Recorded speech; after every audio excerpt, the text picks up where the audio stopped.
പ്രിയമുള്ളവരെ,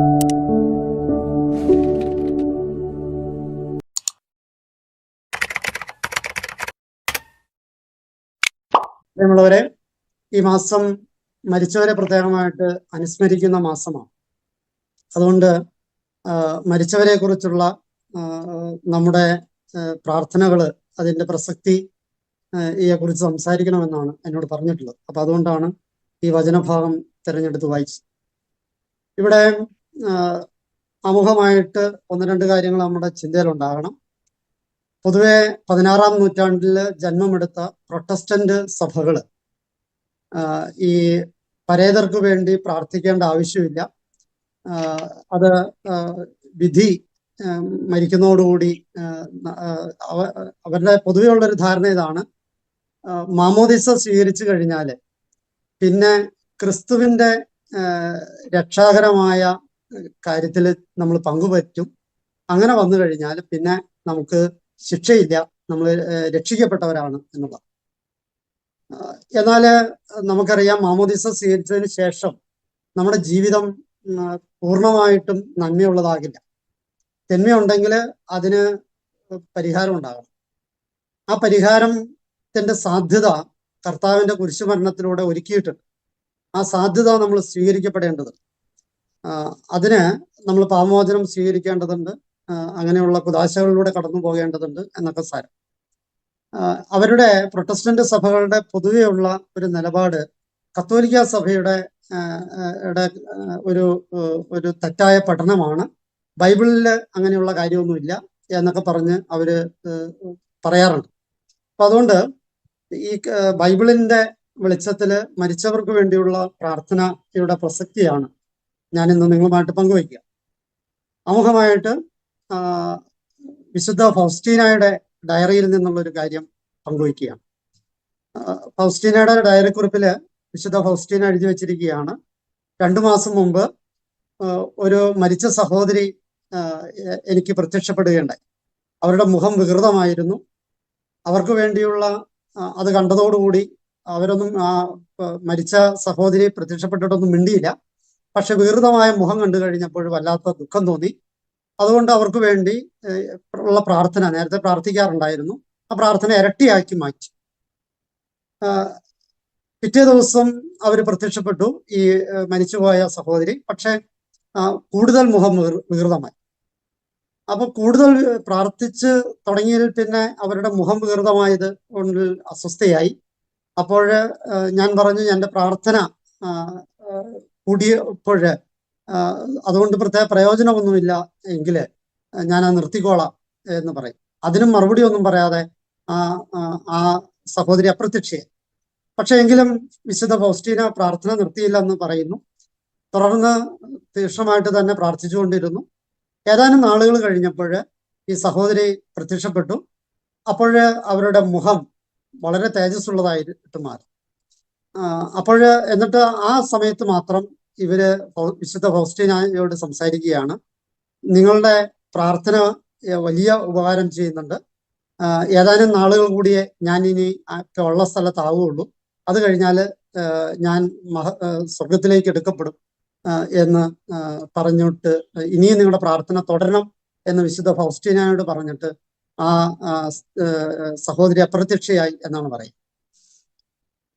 ഈ മരിച്ചവർക്ക് വേണ്ടിയുള്ള പ്രാർത്ഥനയുടെ പ്രസക്തിയാണ് വിശുദ്ധ ഫൗസ്റ്റീനയുടെ ഡയറി കുറിപ്പിലൂടെ നമുക്ക് മനസ്സിലാവും. ഇത് സത്യത്തില് മരിച്ചവർക്ക് വേണ്ടിയുള്ള പ്രാർത്ഥന ക്രൈസ്തവ സഭയില് ഇത് നമ്മൾ യഹൂദ മതത്തിന്റെ തുടർച്ചയായിട്ടാണ് ക്രിസ്തു മതം രൂപപ്പെടുന്നത്. യഹൂദ മതത്തില്, അതായത് പഴയ നിയമത്തില് മരിച്ചവർക്ക് വേണ്ടിയുള്ള പ്രാർത്ഥനകൾ ഉണ്ടായിരുന്നു. ക്രിസ്തുവിന്റെ കാലത്തും ആ പ്രാർത്ഥനകൾ ഉണ്ടായിരുന്നു. ആ പ്രാർത്ഥനകളെ ഒന്നും ക്രിസ്തു നിഷേധിച്ചിട്ടില്ല. യഹൂദ മതത്തിന്റെ തെറ്റായ രീതികളെയൊക്കെ ക്രിസ്തു വിമർശിച്ചിട്ടുണ്ട്. അപ്പോൾ യഹൂദ മതത്തില് മരിച്ചവർക്ക് വേണ്ടിയുള്ള പ്രാർത്ഥന ഉണ്ടായിരുന്നു. ആ പ്രാർത്ഥനയെ ക്രിസ്തു വിമർശിച്ചിട്ടില്ല എങ്കിൽ അതിന്റെ അർത്ഥം അതിനെ ക്രിസ്തു സ്വീകരിച്ചിട്ടുണ്ട് എന്ന് തന്നെ. ഇത് നമ്മൾ വായിച്ചു കേട്ടു. ലാസർ മരിച്ചിട്ട് മർത്തായുടെയും മറിയത്തിന്റെ അടുത്തേക്ക് യേശു പോവുകയാണ്. യേശു മനഃപൂർവ്വം ലാസറിന് ഈ ലാസർ രോഗിയാണെന്ന് കേട്ടിട്ട് പോകാൻ വഹിച്ചതായിട്ട് നമ്മൾ യോഹന്നാന്റെ സുവിശേഷത്തിൽ വായിക്കുന്നു, മനഃപൂർവ്വം വഹിക്കുക. അപ്പോ ഈ അത് കഴിഞ്ഞിട്ട് മരണം വന്ന് പറയുമ്പോൾ യേശു പറയുന്നത് ഈ മരണം ഇത് അവസാനിക്കാനുള്ളതല്ല, മറിച്ച് ദൈവത്തിന്റെ മഹത്വം വെളിപ്പെടാനുള്ള കാര്യമാണ്. അപ്പൊ മരണം, അപ്പൊ അത് ക്രിസ്തു പ്രഖ്യാപിച്ചിട്ട് പിന്നെയും 2 ദിവസം എടുത്തു ഇവിടെ വരാനായിട്ട്. അപ്പൊ പ്രായോഗികമായിട്ട് ലാസർ മരിച്ചിട്ട് 4-ാം ദിവസമാണ് യേശു ലാസറിന്റെ അടുത്തത്. യഹൂദരുടെ അന്നത്തെ രീതി അനുസരിച്ച് ഈ 7 ദിവസം മരിച്ചവർക്ക് വേണ്ടി പ്രാർത്ഥിച്ച് ഇരിക്കണം.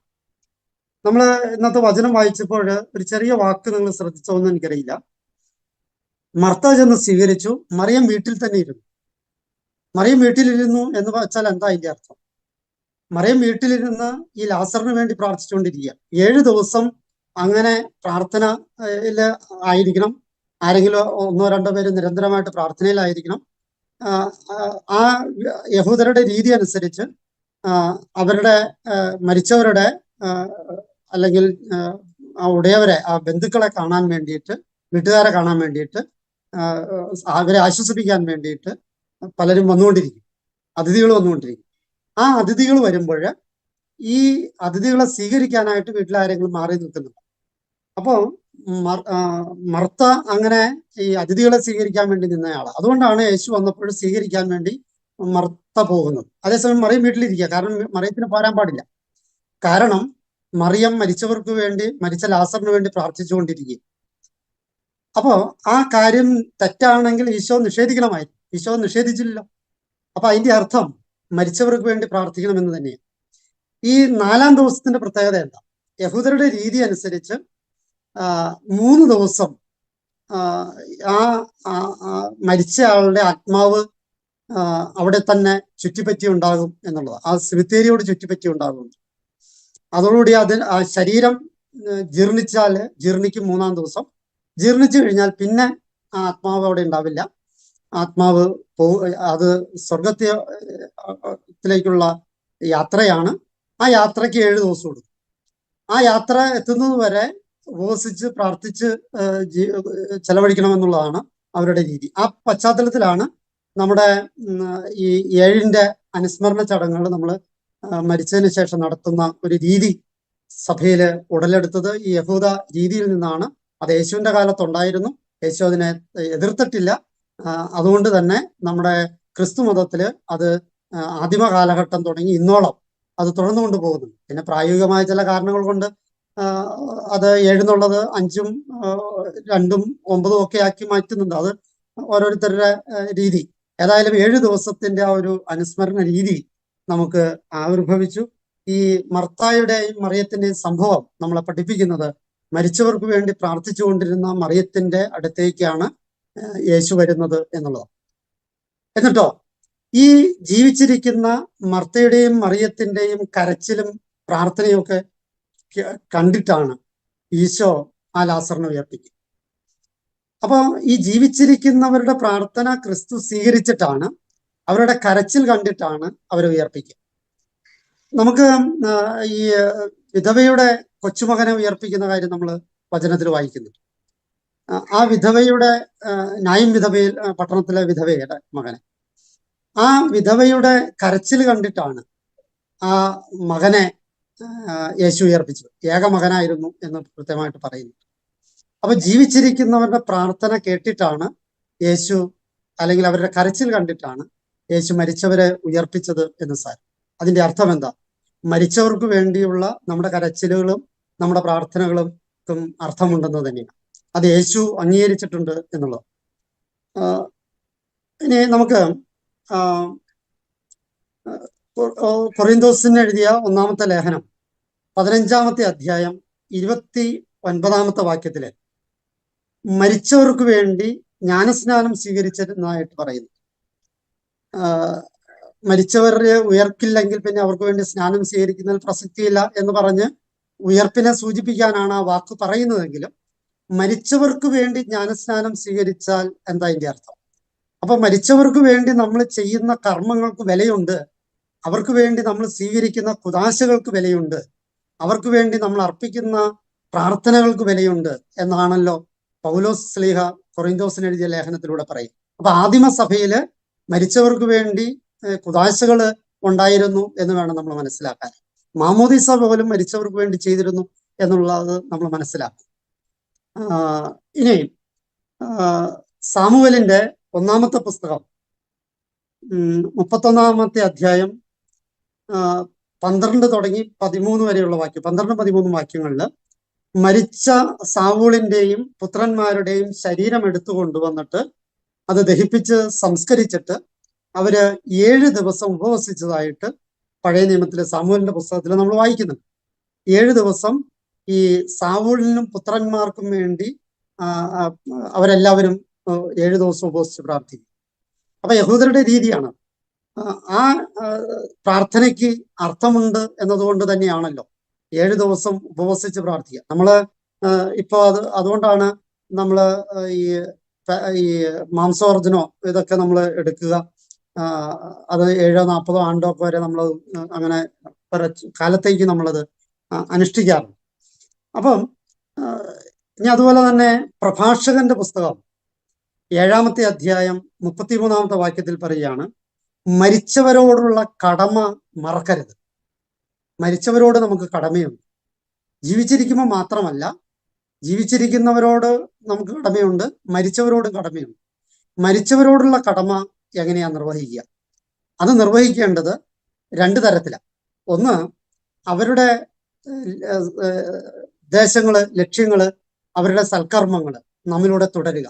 2, അവർക്ക് വേണ്ടി പ്രാർത്ഥിക്കുകയും പരിത്യാഗം ചെയ്യുകയും ചെയ്യുക. ഈ 2 കാര്യങ്ങളിലൂടെയാണ് മരിച്ചവരോടുള്ള നമ്മുടെ കടമ നിർവഹിക്കുക. യോഹന്നാന്റെ 1-ാമത്തെ ലേഖനം 5-ാമത്തെ അധ്യായം 16-ാമത്തെ വാക്യത്തിൽ പറയുകയാണ്, മരണാർഹമല്ലാത്ത പാപം ചെയ്തവർക്ക് വേണ്ടി പ്രാർത്ഥിക്കണമെന്ന് പറയുകയാണ്. മരണാർഹമല്ലാത്ത പാപം ചെയ്തവർക്ക് വേണ്ടി പ്രാർത്ഥിക്കണം, ദൈവം ജീവൻ നൽകും. മരണാർഹമായ പാപം ചെയ്തവർക്ക് വേണ്ടി പ്രാർത്ഥിക്കണമെന്നില്ല എന്നും പറയുന്നു. ഈ ഒരു കാര്യം വളരെ പ്രസക്തമാണ്.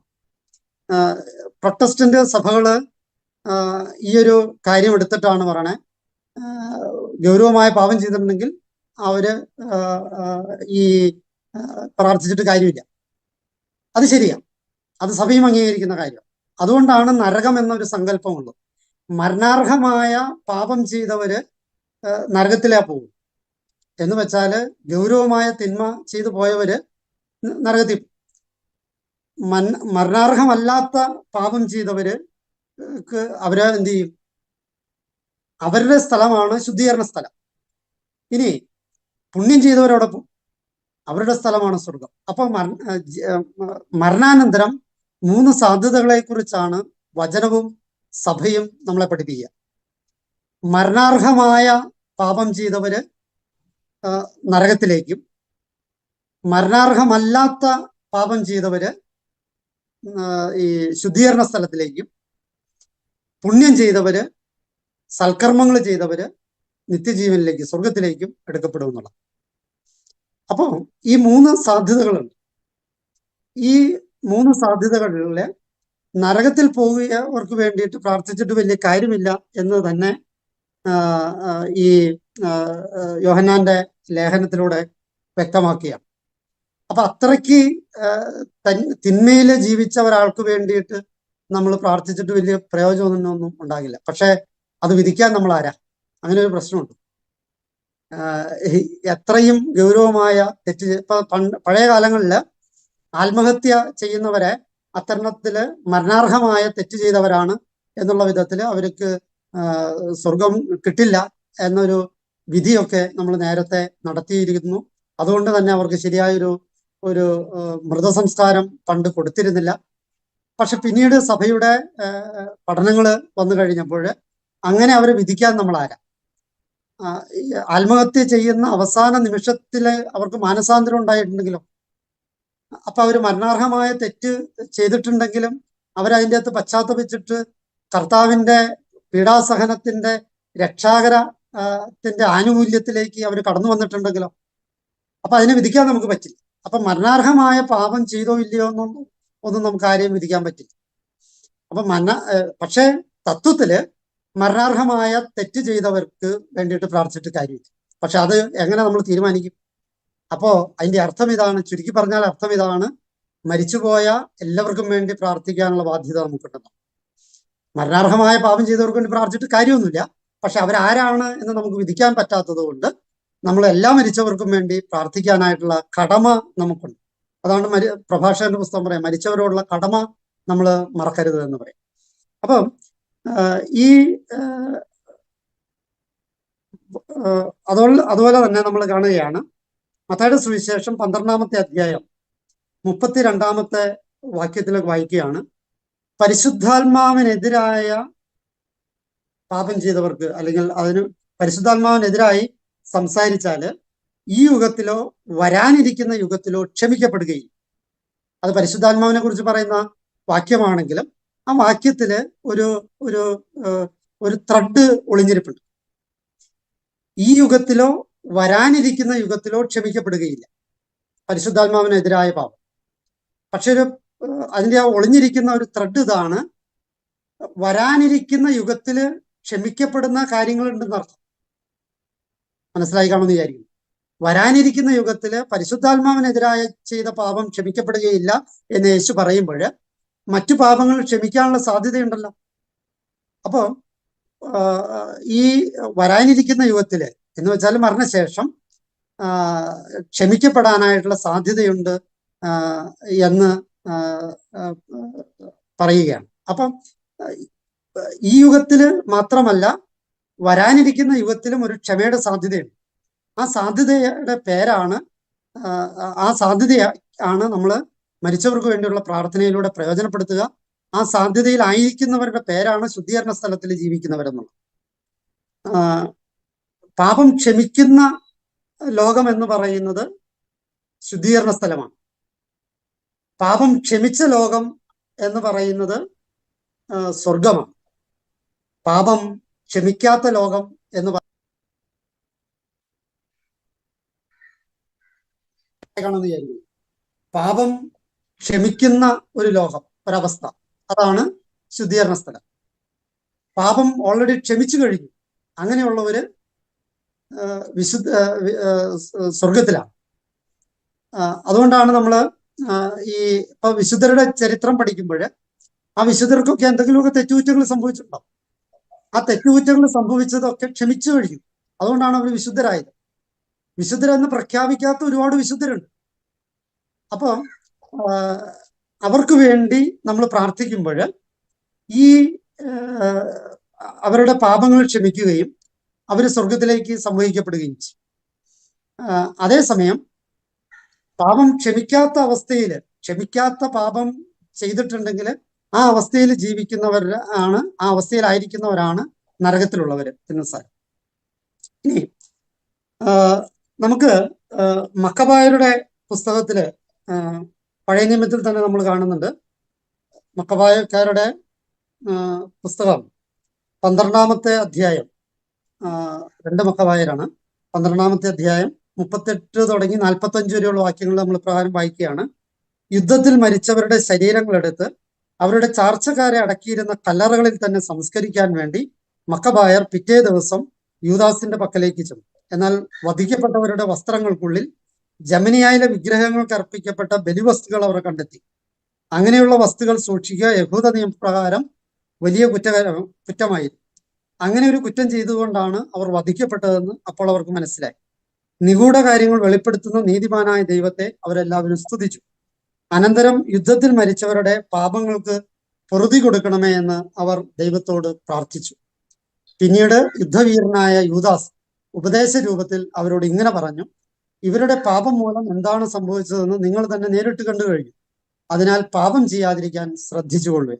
അതിനുശേഷം അദ്ദേഹം ഒരു പണപ്പിരിവ് നടത്തി 12,000 ദ്രാക്മ പിരിഞ്ഞുകിട്ടി മരിച്ചവരുടെ പാപങ്ങൾക്ക് വേണ്ടി പരിഹാര ബലി അർപ്പിക്കാൻ ആ സംഖ്യ അദ്ദേഹം ജെറുസലേത്തേക്ക് അയച്ചു കൊടുത്തു.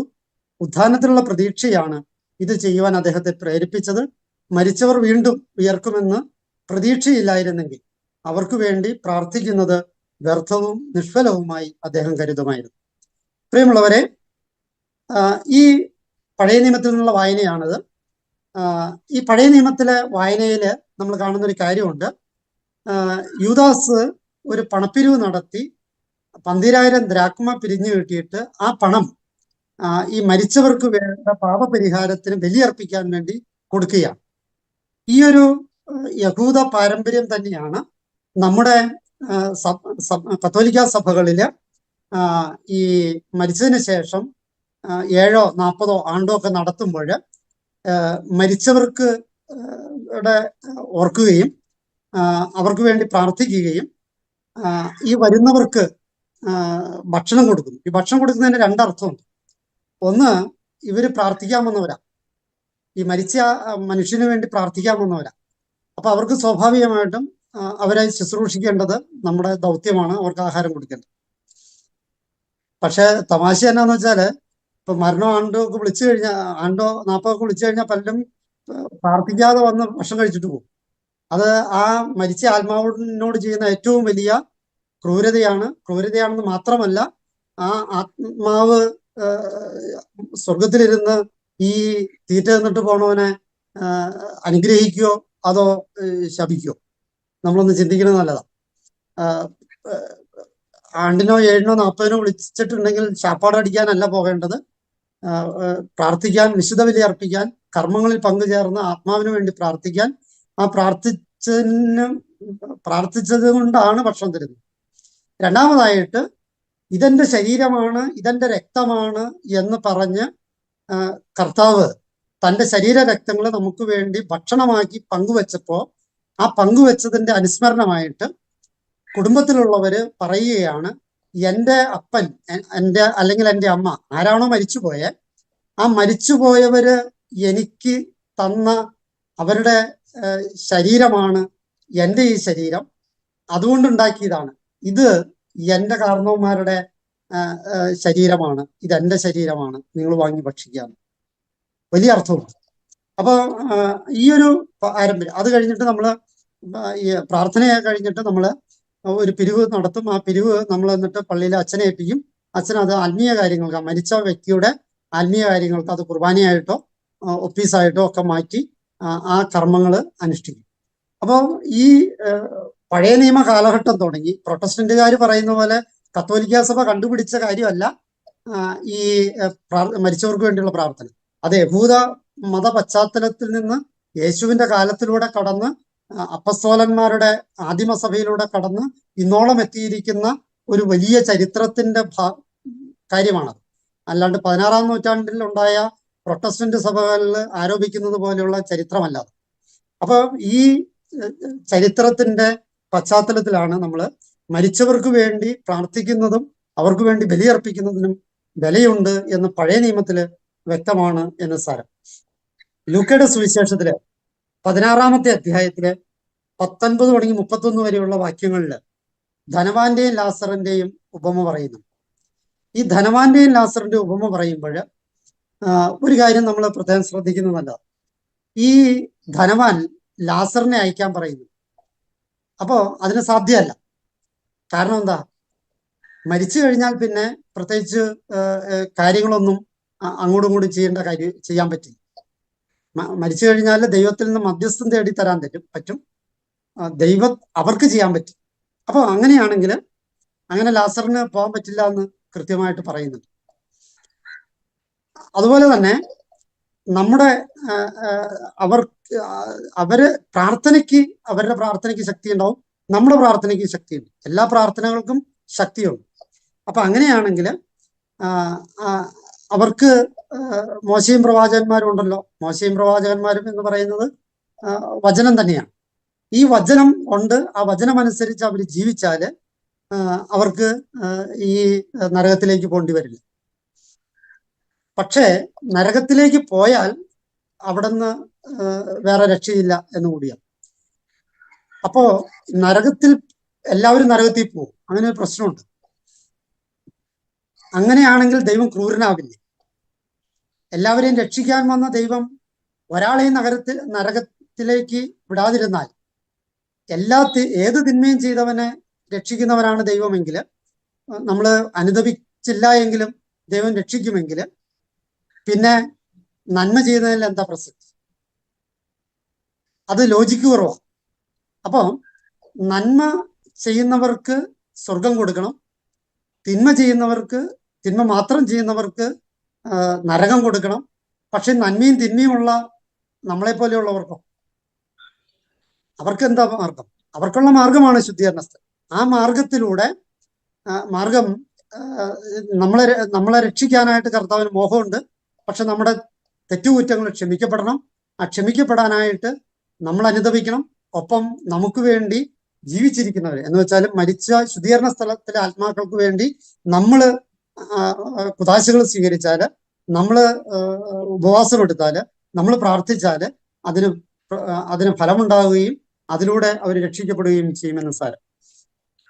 ലൂക്കയുടെ സുവിശേഷം 12-ാമത്തെ അധ്യായം 59-ാമത്തെ വാക്യത്തിൽ പറയുകയാണ്, അവസാനത്തെ തുട്ടുവരെ കൊടുക്കാതെ നീ അവിടെ നിന്ന് പുറത്തു വരികില്ല.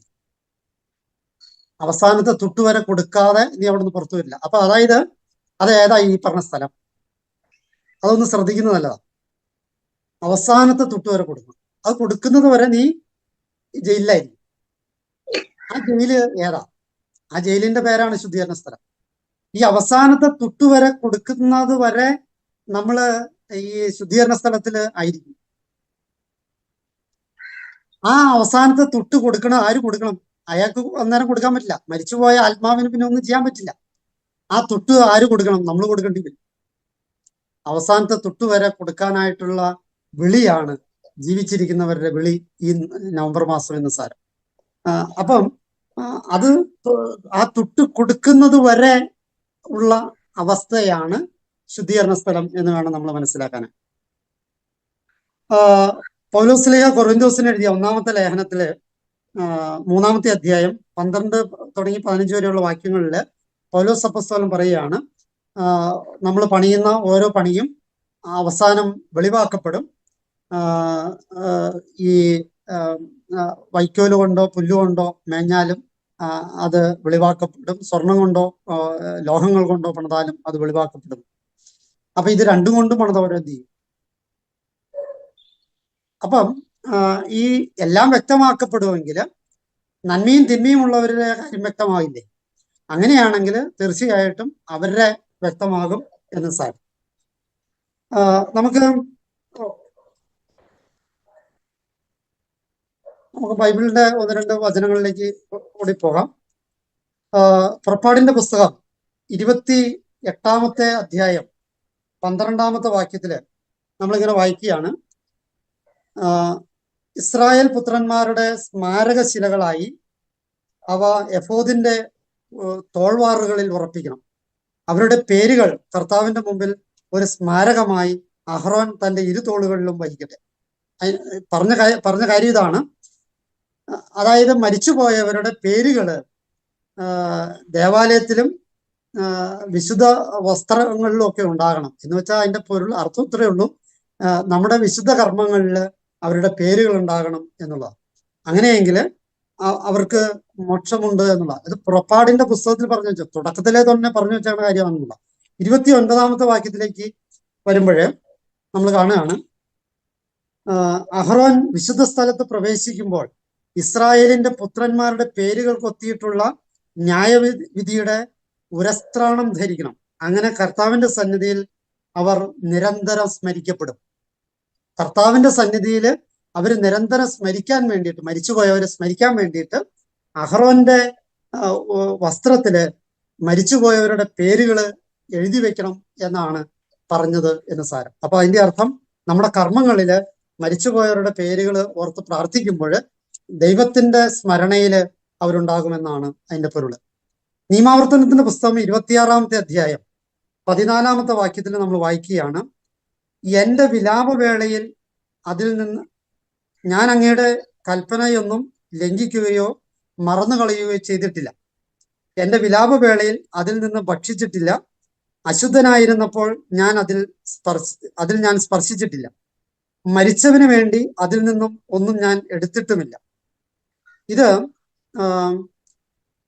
ഇതിന്റെ ഒരു പശ്ചാത്തലം ഒന്ന് അറിഞ്ഞിരിക്കുക. ദശാംശം കൊടുക്കുന്നതിനെ കുറിച്ച് ആണ് പറയുന്നത്.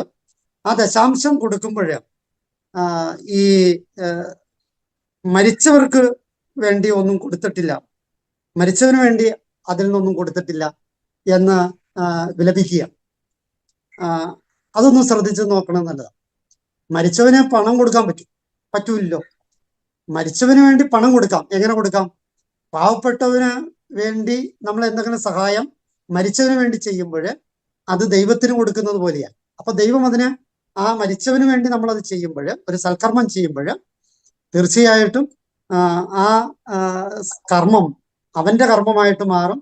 അത് പ്രതിഫലം കൊടുക്കും എന്ന് തന്നെയാണ് അർത്ഥം. അപ്പൊ മരിച്ചവർക്ക് വേണ്ടി ദശാംശത്തിന്റെ വീതം കൊടുക്കണം എന്ന് ഓർമ്മപ്പെടുത്തുകയാണ് ഈ നിയമാവർത്തനത്തിന്റെ പുസ്തകം എന്നർത്ഥം.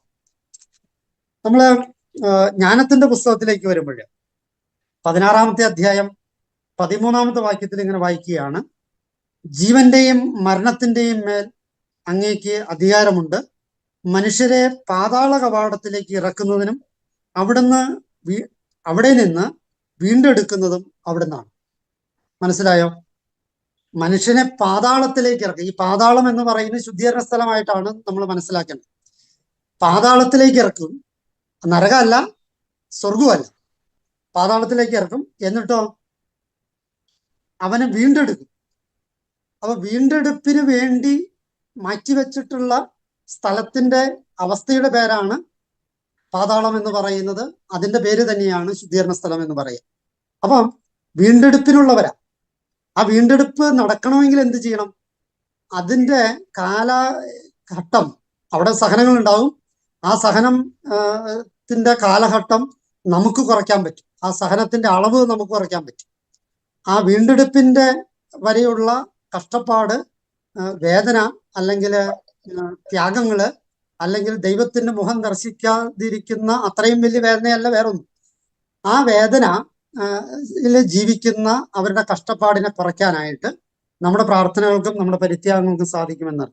അപ്പൊ വീണ്ടെടുപ്പിന് പാതാളത്തിലേക്ക് ഇറക്കുന്നത് ദൈവമാണ്, അവിടുന്ന് വീണ്ടെടുക്കുന്നതും ദൈവമാണ്. ആ വീണ്ടെടുപ്പിന് സഹായിക്കുക എന്നുള്ളതാണ് മരിച്ചവർക്ക് വേണ്ടിയുള്ള നമ്മുടെ പ്രാർത്ഥനകളിലൂടെ സഭ ഉദ്ദേശിക്കുന്നതും ദൈവം ആഗ്രഹിക്കുന്നതും. യോഹന്നാന്റെ യോഹന്നാന്റെ സുവിശേഷത്തില് 14-ാമത്തെ അധ്യായം 2-ാമത്തെ വാക്യത്തില് കർത്താവ് പറയുകയാണ്: നിങ്ങളുടെ ഹൃദയം അസ്വസ്ഥമാവേണ്ട, ദൈവത്തിൽ വിശ്വസിക്കുവിൻ, എന്നിലും വിശ്വസിക്കുവിൻ. എന്റെ പിതാവിന്റെ ഭവനത്തിൽ അനേകം വാസസ്ഥലങ്ങളുണ്ട്. ഇല്ലായിരുന്നെങ്കിൽ നിങ്ങൾക്ക് സ്ഥലമൊരുക്കാൻ പോകുന്നുവെന്ന് ഞാൻ നിങ്ങളോട് പറയുമായിരുന്നു. എന്റെ പിതാവിന്റെ സ്ഥലത്ത് അനേകം വാസസ്ഥലങ്ങളുണ്ട്. ഒറ്റ വാസസ്ഥലമല്ല, സ്വർഗം മാത്രമല്ല, അനേകം വാസസ്ഥലങ്ങളുണ്ട്. ആ വാസസ്ഥലങ്ങൾ എങ്ങനെയുള്ളതാണ്, ഓരോരുത്തർക്കും കിട്ടുന്നത് ഏത് തരത്തിലുള്ളതാണ്, ഇതൊന്നും നമുക്ക് അറിഞ്ഞുകൂടാ. അനേകം വാസസ്ഥലങ്ങളുണ്ട് എന്ന് നമ്മൾ മനസ്സിലാക്കും. അനേകം വാസസ്ഥലങ്ങളുണ്ട്. വചനത്തിന്റെ ഉൾപ്പൊരുളുകളെ വളരെ കൃത്യമായിട്ട് തന്നെ മനസ്സിലാക്കണം. ഈ അടുത്ത ദിവസങ്ങളിൽ വാട്സാപ്പില് ഒരു മെസ്സേജ് ഇങ്ങനെ പ്രചരിക്കുന്നുണ്ടായി, ദൈവത്തിന്റെ എഴുത്തായിട്ട്. പലരും അത്, ഈ വിശ്വാസമില്ലാത്ത പലരും അതിങ്ങനെ പ്രചരിപ്പിക്കുന്നുണ്ട്. ദൈവം എഴുതുക മനുഷ്യ അനേകായിരം ജീവികളിൽ ഒന്നാണ് മനുഷ്യവംശം എന്ന് പറയും. അതിൽ തന്നെ എത്രയോ കോടാനുകോടി മനുഷ്യരുണ്ട്. ഇവരുടെ നന്മയും തിന്മയും ഓരോ നിമിഷവും എന്തൊക്കെയാണ് ചെയ്തത്, അവൻ തിന്നതെന്താ, കുടിച്ചതെന്താ, നന്മ ചെയ്തോ തിന്മ ചെയ്തോ, ഇതൊക്കെ അന്വേഷിച്ചിരുന്ന് റിയാലിറ്റി ഷോയിൽ ജഡ്ജ് ചെയ്യുന്ന ഒരു ദൈവമാണെന്ന് ആണ് ഞാനെന്ന് വിചാരിക്കാൻ നിങ്ങൾ പൊട്ടന്മാരൊന്നും ആയിരിക്കരുത്. എനിക്ക് അതിനൊന്നുമല്ല നേരം, എനിക്ക് ഒരുപാട് വേറെ പണിയുണ്ട് എന്നൊക്കെ പറഞ്ഞിട്ട് എഴുതി. സത്യത്തില് ദൈവത്തിന് അനേകം വാസസ്ഥലങ്ങളുണ്ട്. വചനം പഠിപ്പിച്ചു തരികയാണ്. എന്റെ പിതാവിന്റെ ഭവനത്തിൽ അനേകം വാസസ്ഥലങ്ങളുണ്ട്. പല തരത്തിലുള്ള വാസസ്ഥലമുണ്ട്. ഓരോരുത്തരും ചെയ്തതിനനുസരിച്ചുള്ള വാസസ്ഥലം ഉണ്ടെന്ന് വേണം നമ്മൾ മനസ്സിലാക്കിയെടുക്കാനായിട്ട്. ഓരോരുത്തരും ചെയ്യുന്നതിനനുസരിച്ചുള്ള വാസസ്ഥലം. അതുകൊണ്ടാണ് വചനം പറയുക, ഓരോരുത്തരുടെയും പണി വെളിവാക്കപ്പെടും. ഓരോരുത്തരുടെയും പണി വെളിവാക്കപ്പെടും. അപ്പം ആ വാസസ്ഥലങ്ങളില് മെച്ചപ്പെട്ടത് കിട്ടാനായിട്ട് നമ്മൾ ഇപ്പോഴേ പരിശ്രമിക്കണം. മാത്രവുമല്ല, ആ വാസസ്ഥലങ്ങളിൽ മോശപ്പെട്ടത് കിട്ടിയവർക്ക് വേണ്ടിയിട്ട് പ്രാർത്ഥിച്ച് മെച്ചപ്പെട്ട വാസസ്ഥലങ്ങളിലേക്ക് അവരെ മാറ്റിപ്പാർപ്പിക്കുക കൂടി ചെയ്യേണ്ട ഉത്തരവാദിത്വം ഈ നവംബർ മാസത്തില് നമുക്കുണ്ട് എന്നാണ് ഈ വചനം നമ്മളെ പഠിപ്പിക്കുക. കൊറിന്തോസിന് എഴുതിയ ഒന്നാമത്തെ ലേഖനം 15-ാമത്തെ അധ്യായം 41-42 വാക്യങ്ങളിൽ നമ്മൾ ഇപ്രകാരം വായിക്കുകയാണ്.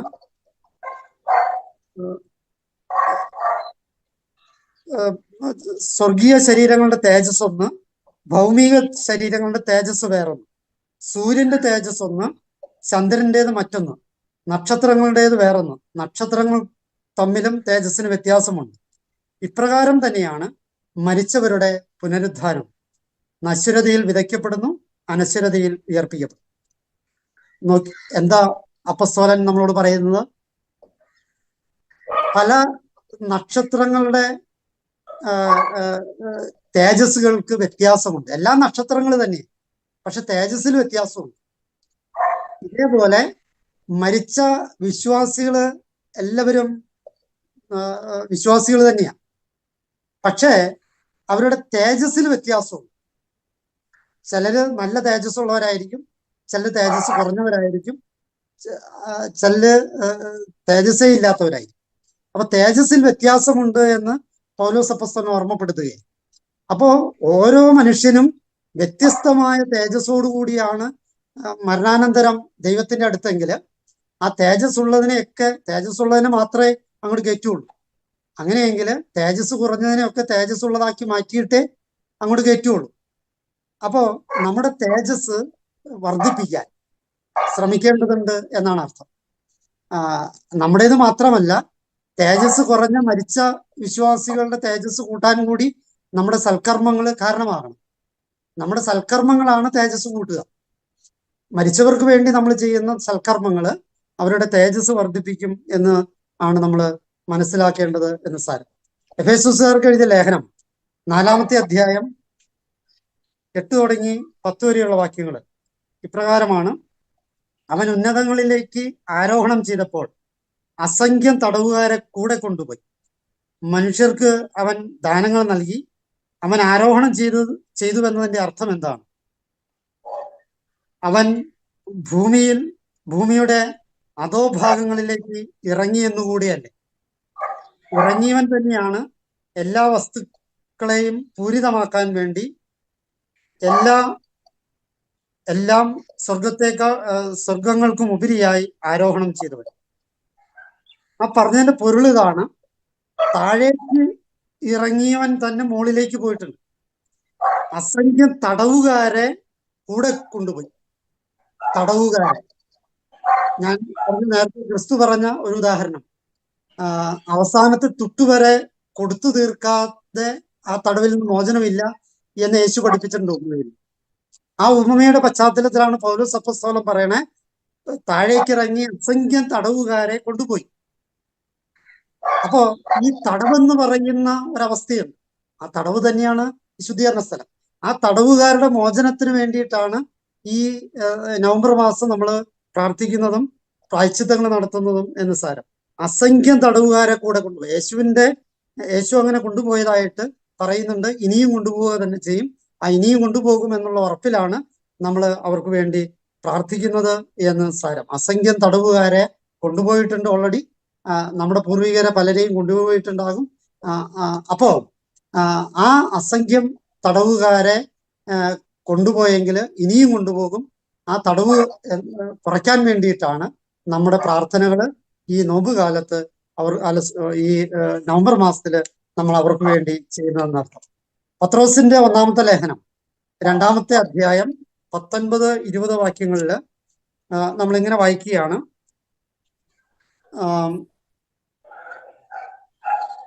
എല്ലാ ആദരവോടും കൂടി അവർക്ക് വിധേയരായി. ഭൃത്യന്മാരെ, നിങ്ങളുടെ യജമാനന്മാർ നല്ലവരോ ശാന്തരോ ദുഷ്ടരോ ആയിരുന്നാലും എല്ലാ ആദരവോടും കൂടി അവർക്ക് വിധേയരായിരിക്കും. അന്യായമായി പീഡിപ്പിക്കപ്പെടുമ്പോൾ ദൈവചിന്തയോടെ വേദനകൾ ക്ഷമാപൂർവം സഹിച്ചാൽ അത് അനുഗ്രഹ കാരണമാകും. തെറ്റ് ചെയ്തിട്ട് അടിക്കപ്പെടുമ്പോൾ ക്ഷമയോടെ സഹിച്ചാൽ നിങ്ങൾക്ക് എന്ത് മഹത്വമാണുള്ളത്. നിങ്ങൾ നന്മ ചെയ്തിട്ട് പീഡകൾ സഹിക്കേണ്ടി വന്നാൽ അത് ദൈവസന്നിധിയിൽ പ്രീതികരമാണ്. അപ്പോ ത്യാഗങ്ങൾ സഹിക്കുന്നതിനെ കുറിച്ചാണ് ഈ വചനം പറയുക. നമ്മൾ ജീവിച്ചിരിക്കുന്നവര് മരിച്ചവർക്ക് വേണ്ടി ത്യാഗങ്ങൾ സഹിച്ചാല്, വേദനകൾ സഹിച്ചാല്, ആ വേദനകൾ കൊണ്ട് പരിഹാരമുണ്ടാകും, ഫലമുണ്ടാകും. നേരത്തെ പറഞ്ഞതുപോലെ തടവോ അല്ലെങ്കിൽ ഈ ശുദ്ധീകരണ സ്ഥലത്തിന്റെ സമയമോ അവരുടെ ശിക്ഷകളോ ഒക്കെ ഇളവ് ചെയ്ത് നിത്യ സ്വർഗത്തിലേക്ക് അവരെ പ്രവേശിപ്പിക്കാനായിട്ട് സാധ്യമുണ്ടെന്ന്. പത്രോസിന്റെ ഒന്നാമത്തെ ലേഖനം 4-ാമത്തെ അധ്യായം 6-ാമത്തെ വാക്യത്തിൽ നമ്മളിങ്ങനെ വായിക്കുകയാണ്.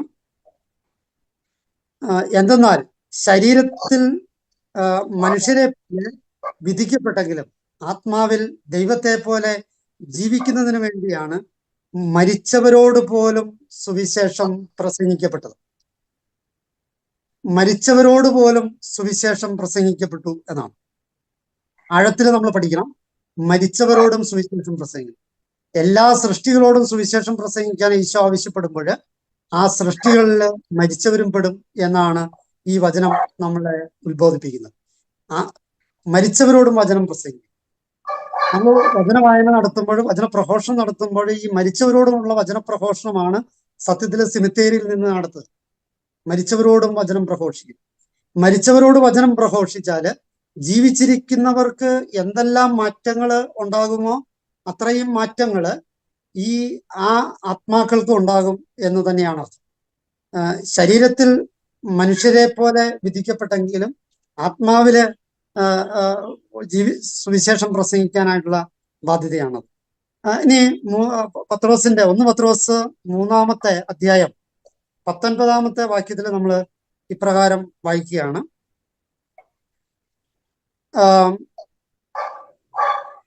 ശരീരത്തിൽ മരിച്ച് ആത്മാവിൽ ജീവൻ പ്രാപിച്ചുകൊണ്ട് നിങ്ങളെ ദൈവസന്നിധിയിലെത്തിക്കുന്നതിന് വേണ്ടിയായിരുന്നു അത്. ആത്മാവോടുകൂടെ ചെന്ന് അവൻ ബന്ധനസ്ഥരായ ആത്മാക്കളോട് സുവിശേഷം പ്രസംഗിച്ചു. അവരാകട്ടെ നോഹിന്റെ കാലത്ത് പെട്ടകം പണിയപ്പെട്ടപ്പോൾ ക്ഷമാപൂർവം കാത്തിരുന്ന ദൈവത്തെ അനുസരിക്കാത്തവരായിരുന്നു. ആ പെട്ടകത്തിൽ ഉണ്ടായിരുന്ന 8 പേർ മാത്രമേ ജലത്തിലൂടെ രക്ഷ പ്രാപിച്ചുള്ളൂ. ശ്രദ്ധിച്ചു കേൾക്കേണ്ട വചനമാണിത്. യേശു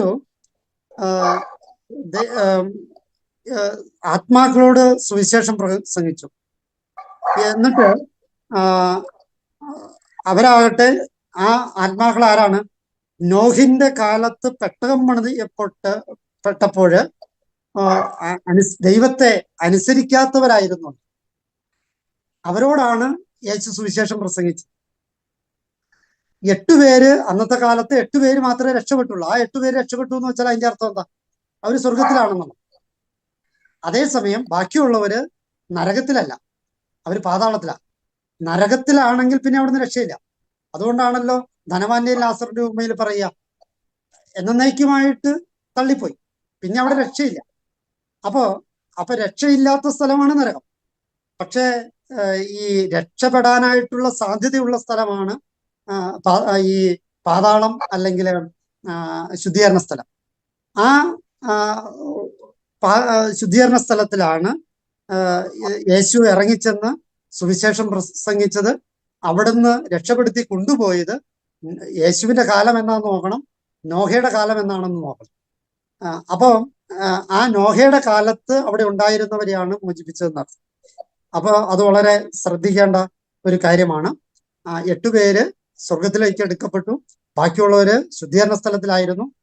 നരകത്തിൽ ആരെങ്കിലും ഉണ്ടായിരുന്നോ എന്ന് ഈ പത്രോസ്ലീഹ പറയുന്നില്ല. ചിലപ്പോൾ ഉണ്ടായിരുന്നിരിക്കാം, ചിലപ്പോൾ ഇല്ലായിരിക്കാം.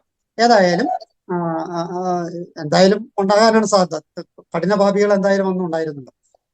അപ്പം അന്നും എന്നും എക്കാലത്തും അതുണ്ട്. അപ്പൊ ആരെങ്കിലുമൊക്കെ നരകത്തിലുണ്ടാകും. പക്ഷെ ആ കാര്യം നമുക്ക് ചർച്ച ചെയ്യേണ്ട വിഷയമല്ലാത്തതുകൊണ്ട് പത്രോസ്ലീഹ അതിനെ കുറിച്ച് പറയുന്നില്ല. പക്ഷേ യേശു ശുദ്ധീകരണത്തിലുള്ളവരെ വചനം പ്രസംഗിച്ച് മോചനം കൊടുത്ത് അവരെ കൂട്ടിക്കൊണ്ടുപോയി എന്നാണ് അവിടെ പറയുന്നത് എന്ന് സാരം. അപ്പോൾ നമ്മുടെ ഈ വചനഭാഗത്തിലൂടെ നമ്മൾ മനസ്സിലാക്കപ്പെടേണ്ട ഒരു യാഥാർത്ഥ്യം എന്താണെന്ന് ചോദിച്ചാല്, ഈ വചനം മുഴുവൻ ചുരുക്കി പറഞ്ഞാൽ ഇതിന്റെ കാര്യം ഇതാണ്: നരകത്തിൽ നിന്ന് മാറ്റപ്പെടാനായിട്ടുള്ള സാധ്യതയില്ല, സ്വർഗത്തിൽ നിന്ന് മാറ്റപ്പെടാനായിട്ടുള്ള സാധ്യതയില്ല.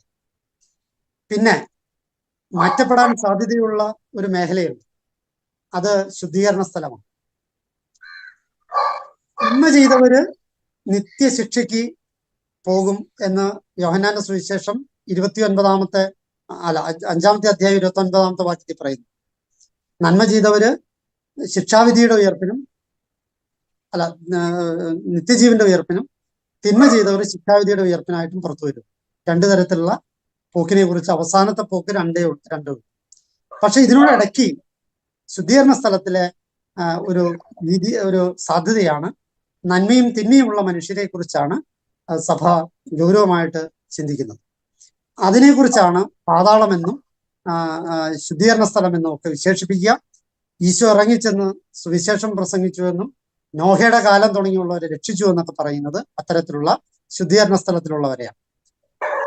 അപ്പോൾ നമ്മള് ജീവിച്ചിരിക്കുന്ന നമ്മളെ സംബന്ധിച്ചിടത്തോളം നമ്മുടെ വലിയ കടമയാണ്, മരിച്ചവരോടുള്ള കടമയാണ്.